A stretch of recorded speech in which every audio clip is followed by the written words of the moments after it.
Ini kita mulai aja presentasi hari ini. Assalamualaikum warahmatullahi wabarakatuh. Selamat siang. Waalaikumsalam. Siang.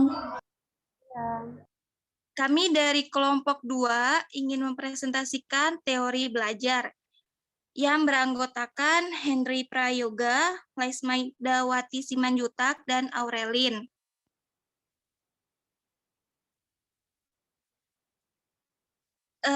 Yang akan dibacakan oleh Lasmaida. Pengertian teori belajar. Teori diartikan sebagai kumpulan prinsip-prinsip yang telah disusun secara sistematis. Teori belajar merupakan suatu teori yang berkaitan dengan perubahan serta peningkatan tingkah laku seseorang di berbagai bidang akibat melakukan interaksi secara terus-menerus di dalam lingkungan sekitarnya. Adapun teori belajar model non-instructional event Robert M. Gagne ini yang dapat membantu para guru dalam merancang pembelajaran dan mengembangkan proses pembelajaran untuk memahami bagaimana proses belajar yang terjadi di dalam diri siswa sehingga dapat mempengaruhi, memperlancar maupun menghambat jalan pikir peserta didik dalam proses pembelajaran. Berikutnya,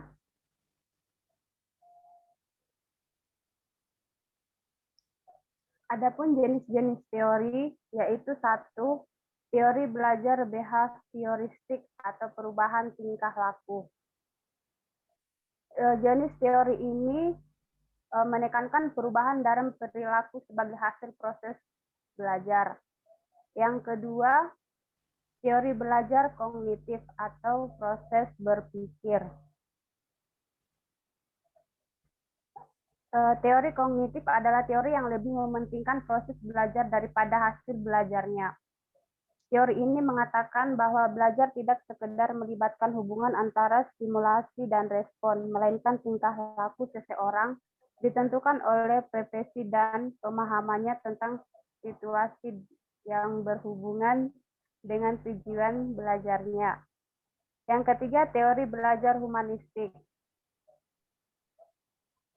Teori belajar humanistik adalah suatu teori dalam pembelajaran yang mengedepankan bagaimana manusia serta peserta didik mampu mengembangkan potensi dirinya. Terus yang terakhir, teori belajar sibernetik atau pengolahan informasi. Teori sibernetik merupakan teori belajar yang relatif baru dibandingkan dengan teori-teori yang sebelumnya. Teori sibernetik ini memandang belajar sebagai proses informasi. Berikutnya.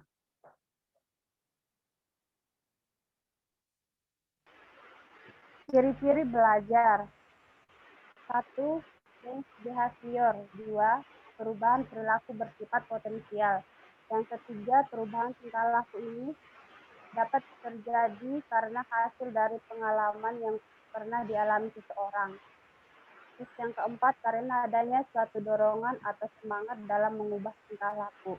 Berdasarkan ciri-ciri di atas, bahwa proses mengajar bukanlah sebuah kegiatan yang hanya memindahkan pengetahuan dari guru kepada peserta didiknya, tetapi juga suatu kegiatan peserta didik yang berpikir sendiri pengetahuannya dan menerapkan ke dalam kehidupannya sehari-hari. Selanjutnya akan dibacakan oleh Henry Prayoga. Baik, kelebihan dan kekurangan teori belajar. A. Teori behaviorisme. Kelebihannya, teori ini sangat cocok dalam pembelajaran, karena tujuannya adalah dengan mendisiplinkan tingkah laku menjadi sebaik mungkin. Sedangkan kelemahannya selalu mengutamakan penghafalan dibandingkan latihan.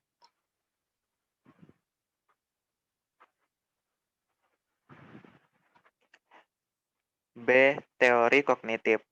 Kelebihannya, siswa dapat memproses informasi serta pembelajaran melalui upaya menyimpan, mengorganisasikan, dan memiliki aspek kematangan, interaksi sosial, dan ekuilibrasi.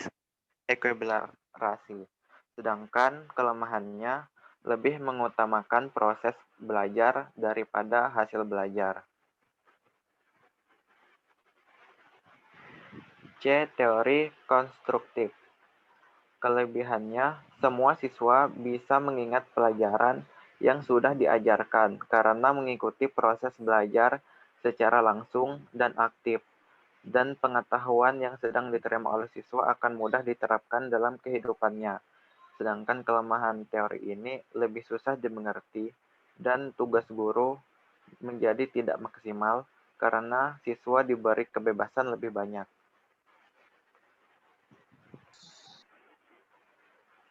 Selanjutnya akan dibacakan oleh saya sendiri. Yang D, teori humanisme. Kelebihannya, siswa merasa senang dalam belajar dan terjadi perubahan terhadap tingkah laku dan pola pikir bukan karena paksaan. Sedangkan kelemahannya, jika siswa yang tidak mau mengerti akan potensinya, maka siswa itu akan tertinggal dalam proses pembelajaran. Yang E, teori belajar sosial. Memiliki kelebihan, teori ini lebih lengkap dibandingkan teori belajar lainnya, karena lebih menekankan bahwa lingkungan dan perilaku seseorang dihubungkan melalui sistem kognitif orang tersebut. Sedangkan kelemahannya, adanya peniruan tingkah laku yang memungkinkan peniruan tersebut memerlukan pengulangan dalam mendalami sesuatu yang ditiru. Kesimpulannya, teori belajar ini merupakan suatu teori yang berhubungan dengan perubahan serta peningkatan tingkah laku seseorang di berbagai bidang akibat melakukan interaksi secara terus-menerus di dalam lingkungan sekitarnya. Sebelum melakukan proses pembelajaran, kita harus terlebih dahulu mengetahui teori yang akan kita ajarkan kepada siswa. Karena itu merupakan hal yang penting dalam suatu proses pembelajaran, sehingga siswa yang akan kita ajar dapat memahami teori atau materi dari yang kita sampaikan kepada siswa. Sebelum memulai pembelajaran, kita juga harus sudah menentukan konsep, teori, model pembelajaran, serta media apa yang akan kita gunakan sesuai dengan materinya, agar siswa tersebut tidak jenuh dan merasa bosan dalam pembelajaran. Studi kasusnya, Ibu Inten memberikan sebuah materi kepada siswanya dan langsung meminta mereka untuk mengerjakan tugas. Saat pembelajaran tadi berlangsung, Ibu Intan tidak memberikan kesempatan muridnya untuk bertanya dulu soal materi tersebut, apakah sudah dipahami atau belum. Tetapi Ibu Intan malah memberikan tugas langsung ke siswanya setelah pemaparan materi tadi. Karena kurangnya komunikasi antara siswa ke guru, anak-anak cenderung terlihat seperti orang yang kebingungan dan cara berpikir mereka pun menjadi lambat. Pola pembelajaran efektif adalah pola pembelajaran yang di dalamnya terjadi interaksi dua arah antara guru dan siswa. Pada kasus pembelajaran ini, guru tidak boleh hanya berperan sebagai pemberi informasi, tetapi guru juga harus memimpin kegiatan pembelajaran dengan baik, yaitu dengan merangsang dan menggerakkan siswa secara aktif dan memberikan kesempatan kepada siswa untuk bertanya, supaya materi yang disampaikan bisa lebih dipahami oleh siswa. Sekian pemaparan presentasi yang telah kita jelaskan tadi. Jika ada yang ingin bertanya, kami persilakan. Kami buka 2 sesi pertanyaan.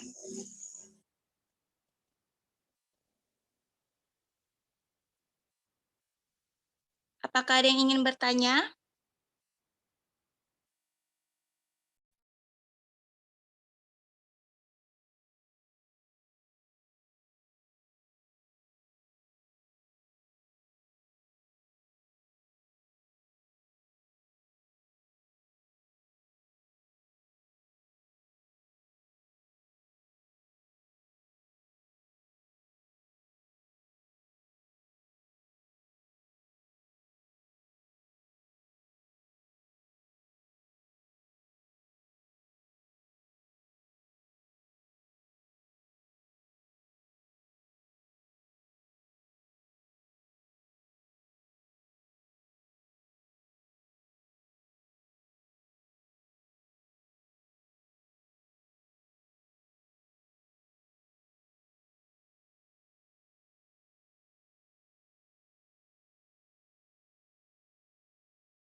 Untuk kelompok 1, 3, 4, 5, 6, ada yang ingin bertanya?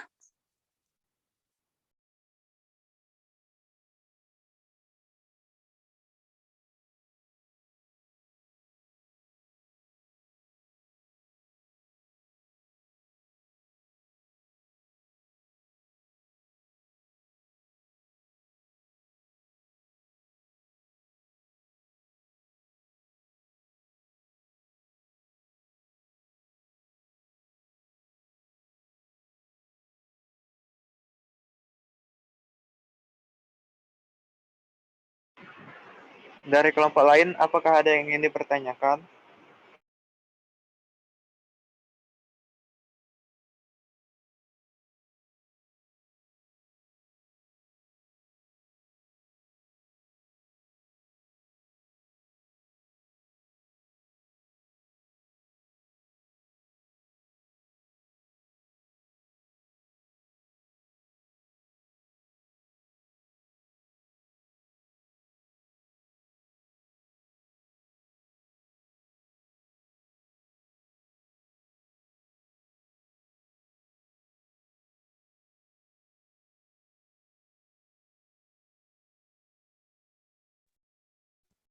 Bisa diulang lagi materinya, soalnya baru masuk.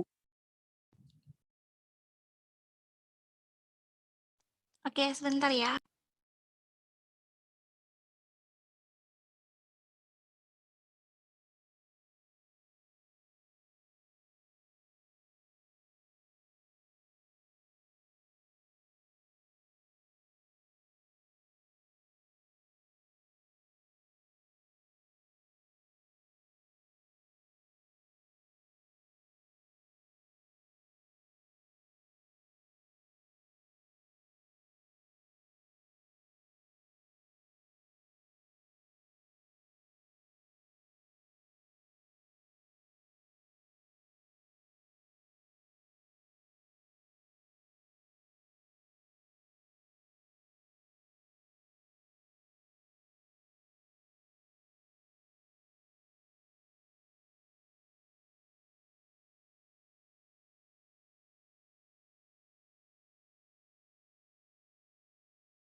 Ini saya sedikit menjelaskan tentang teori belajar. Teori belajar itu diartikan sebagai kumpulan prinsip-prinsip.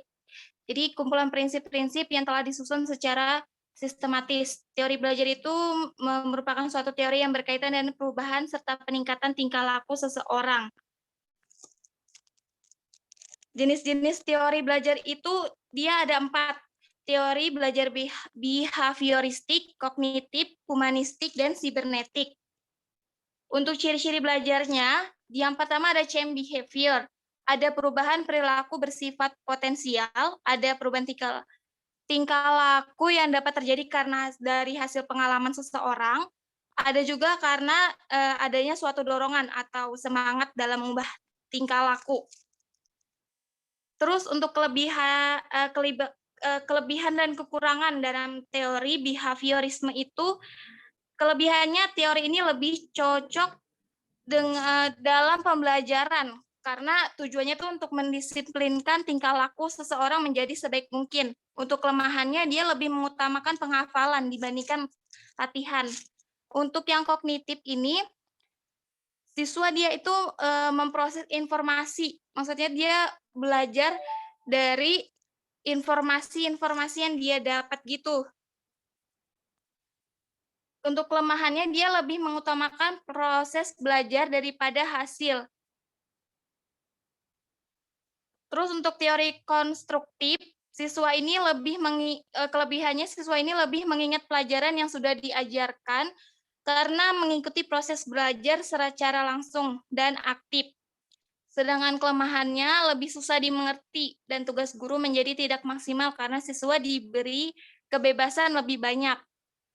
Untuk teori humanisme, kelebihannya siswa merasa senang dalam belajar dan terjadi perubahan terhadap tingkah laku dan pola pikir, bukan karena paksaan. Untuk kelemahannya, jika siswa yang tidak mau mengerti akan potensi, maka siswa itu akan tertinggal dalam proses pembelajaran. Yang terakhir, teori belajar sosial. Dia memiliki kelebihan, teori ini lebih memiliki kelebihan yang lebih lengkap dibandingkan teori belajar lainnya karena lebih menekankan bahwa lingkungan dan perilaku seseorang itu dihubungkan melalui sistem kognitif orang tersebut. Karena untuk kelemahannya karena adanya peniruan tingkah laku yang memungkinkan peniruan tersebut memerlukan pengulangan dalam mendalami sesuatu yang ditiru. Nah, jadi itu Michael untuk materi dari kelompok 2 tentang teori belajar. Kita ada waktu 10 menit, jadi buat kelompok yang ingin bertanya, kami persilakan, kami buka 2 sesi pertanyaan.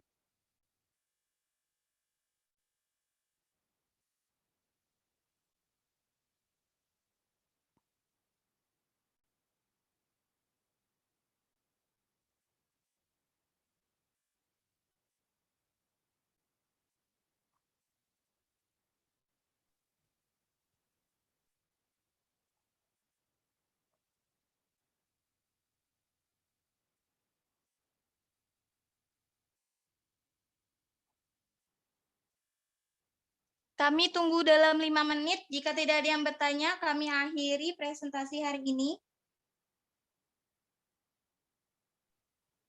Saya mau bertanya, Silakan perkenalkan nama dan kelompoknya. perkenalkan nama saya Michael dari kelompok 4. Saya mau tanya,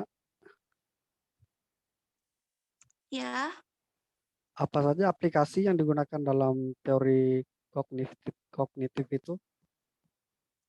oke. Apa saja aplikasi yang digunakan dalam teori kognitif Teori ya? kognitif. Ya, benar. Oke. Dari kelompok lain, apakah ada yang ingin bertanya?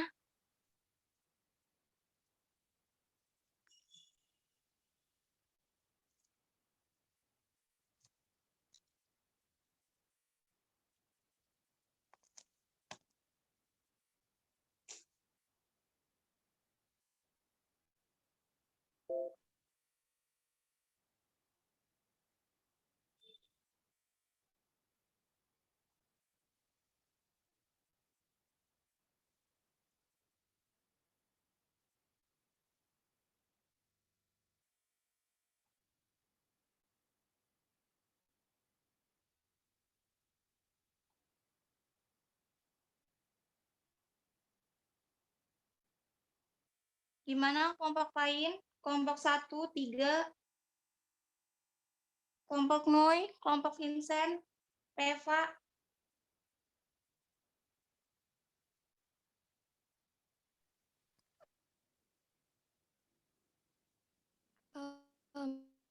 Saya, Iya, perkenalkan nama dan kelompoknya.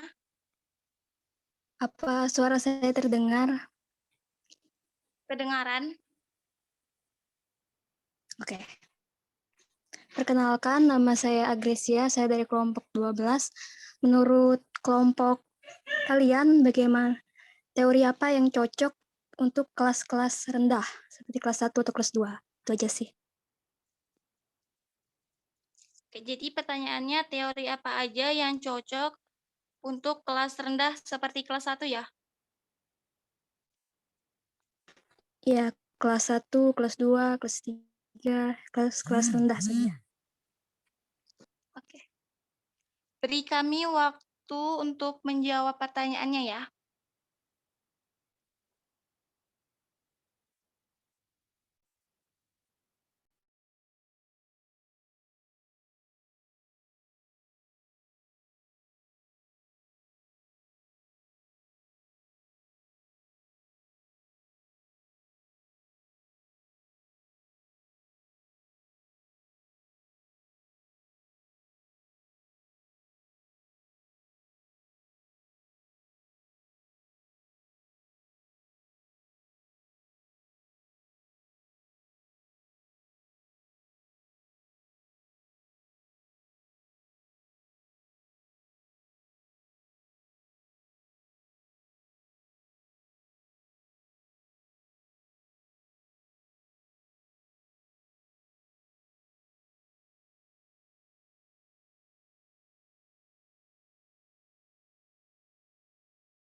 Jadi, saya akan menjawab pertanyaan dari Michael, kelompok 4.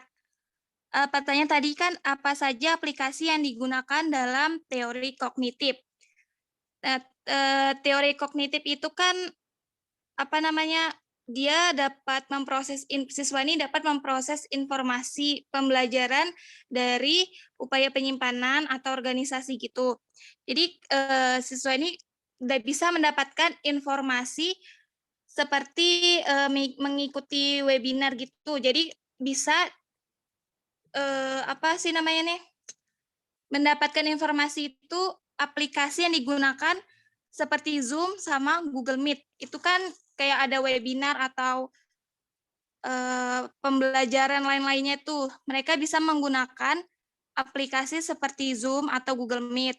Terus untuk informasi lainnya tentang pembelajaran, mereka bisa menggunakan aplikasi YouTube, di mana guru juga ada mengupload, memposting video pembelajaran ke dalam YouTube gitu. Jadi mereka bukan hanya sekedar mempelajarin pelajaran itu dari sekolah langsung atau dari Zoom atau dari Google Meet, tetapi mereka juga bisa mempelajari pelajaran tersebut dari YouTube atau video pembelajaran gitu. Apakah jawaban tadi sudah cukup puas atau masih ada yang kurang? Baik, terima kasih. Sudah cukup. Sudah cukup. Terima kasih.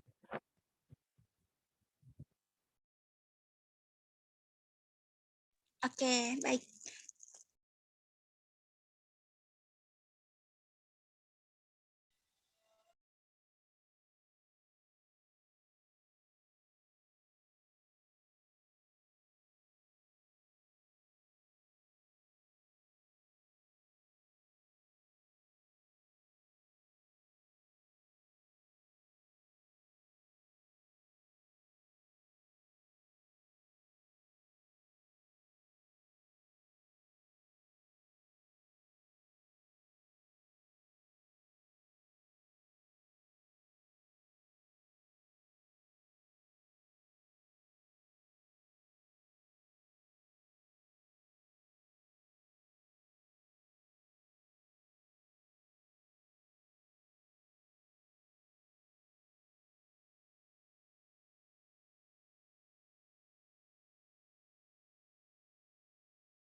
Baik, saya akan menjawab pertanyaan dari Agresia, yaitu teori apa yang cocok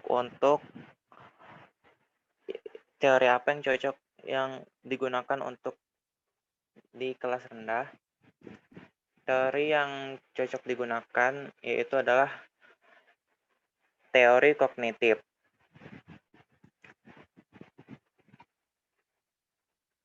Teori kognitif ini lebih menekankan pada proses belajar. Proses belajar akan berjalan dengan baik dan baik jika guru memberikan kesempatan kepada siswa untuk menemukan suatu konsep, teori, aturan, atau pemahaman melalui contoh-contoh yang dijumpai dalam kehidupan.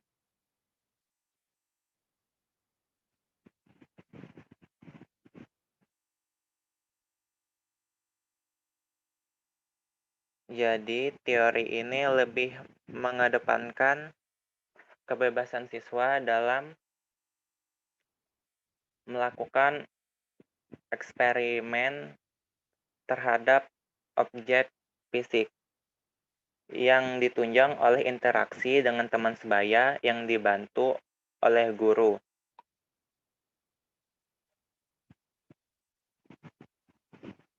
Apakah bisa dimengerti Agarsia? Bisa. Berarti cuma teori kognitif atau masih banyak teori lainnya?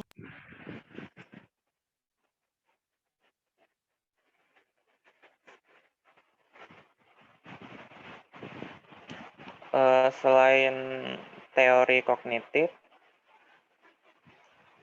teori konstruktivisme juga bisa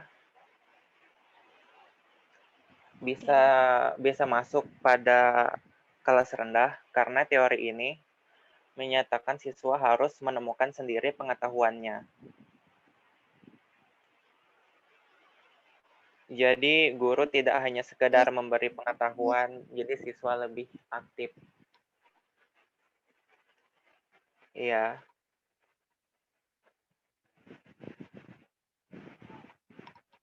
Oke, jadi itu 2 pertanyaan sudah kami jawab. Dan untuk mempersingkat waktu, karena waktu kita juga sudah lewat, mohon maaf udah lewat 3 menit. Terima kasih buat teman-teman yang udah bersedia untuk join, untuk masuk ke Zoom buat mendengarkan presentasi kami. Kami dari kelompok 2 undur diri. Wassalamualaikum warahmatullahi wabarakatuh. Selamat siang semuanya. Waalaikumsalam warahmatullahi wabarakatuh.